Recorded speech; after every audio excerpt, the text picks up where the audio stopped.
What is going on, YouTube? Welcome back to my channel. I'm back with another video with some beat breakdowns for y'all. And this week, some more R&B vibes for y'all. Let's get into it. Y'all know how I like to start off my R&B beats. I like them nice and slow. So I dropped the BPM for this beat all the way down to 105. And then after that, I went ahead and got started on the melody. This time around, I just decided to use FL keys. I started off by making some nice piano chords.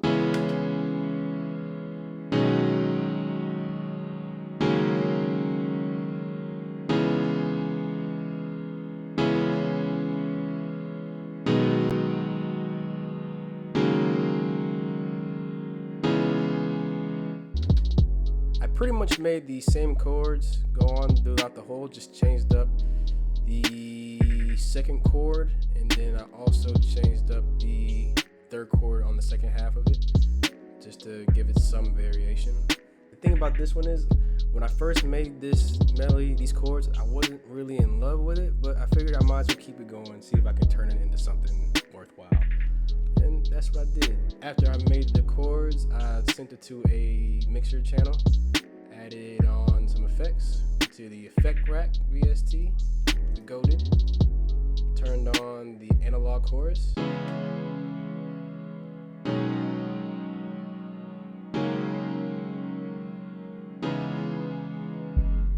that gives it a little bit of a reverb effect to it.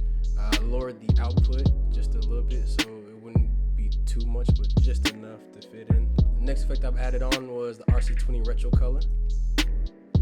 Y'all know how much I love my vinyl crackles, so I put it on the vinyl 2 preset, lowered the wobble, turned up the distortion quite a bit, and then that's what it sounds like.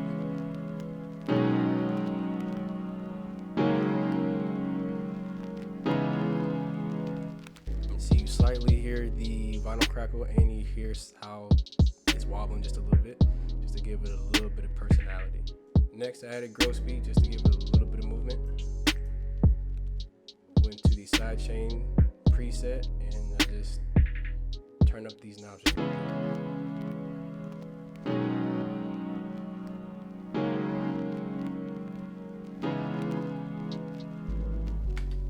I did all this editing and processing, and I still didn't really like it. So I went back and did what I typically do to my melodies. I recorded it, I reversed it, and I processed it some more. I put my thing down, flipped it, and reversed it, basically. Cringe. Make. After I recorded it, I went ahead and reversed it, and then I kept all the same EQing and processing effects I had on the initial piano melody, and this is what it came out to be.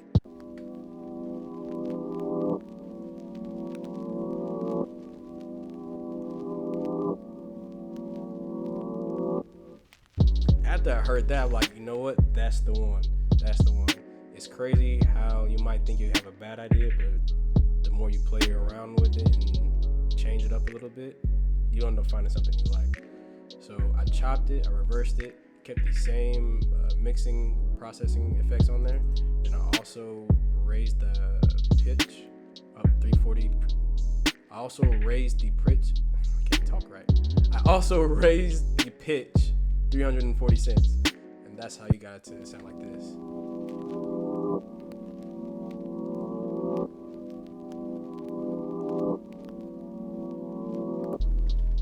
And like that, I figured, there it is. That's my whole melody right there. Keep it nice and simple. After all of the processing, editing, experimenting with this melody, I decided to start with the drums. So I started with the hi-hats, and this is what I came up with.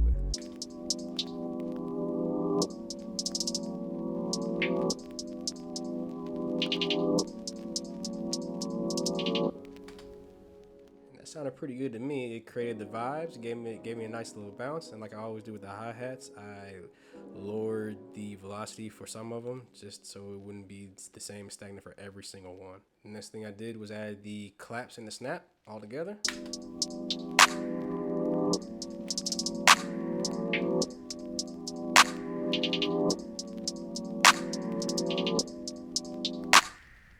Followed by the open hi-hat.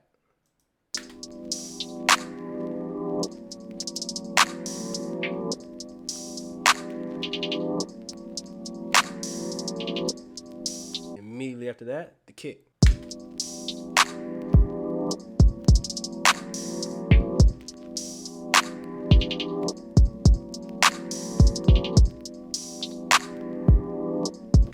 Funny, I'm doing this now, and I'm kind of thinking about trying to do something real quick. Let me see what happens if I lower the velocity for these right here.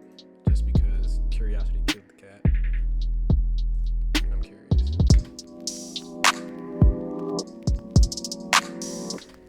Doesn't work. It's too low. So I'm gonna put it right back to where they were.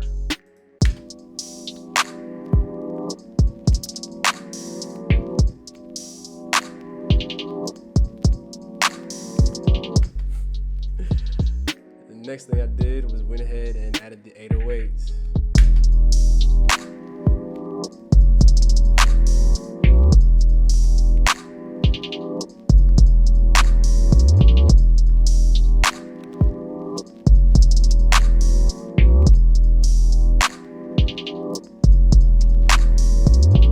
Just so I wouldn't have an 808 going throughout the whole song, I decided to add in the synth bass just so I could change it up just a little bit. That's what it sounds like.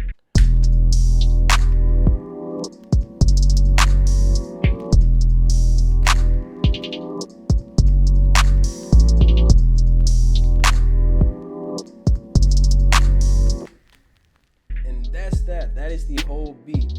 Funny thing about this whole beat is I made this a couple days ago and I wasn't sure if I really liked it. So I had just left it alone for a little bit and had been making other beats that wasn't R&B related, and I've been listening to a lot of music that wasn't really R&B related. And I came back to it, and after listening to it again, I was like, you know what? This is actually pretty good. So tip for all y'all out there, sometimes you just need a break. Sometimes your ears need a break. And when you come back to it, you will hear it through a whole new lens, a whole new ear, and a refreshed ear instead of going through making the beat, processing it, mixing, master, adding all these effects to it, and having your ears being fatigued. So if you ever feel like something's not good, and you're not quite sure if it is or not, just step away from it and revisit it at a later date. It might sound completely different. Thank you guys for tuning in again. Comment, like, subscribe, tell a friend. If you got any tips from this, go ahead, leave a comment. If you got any tips from me, also leave a comment. I'll be back with another beat sometime next week. Anything else? I'm out.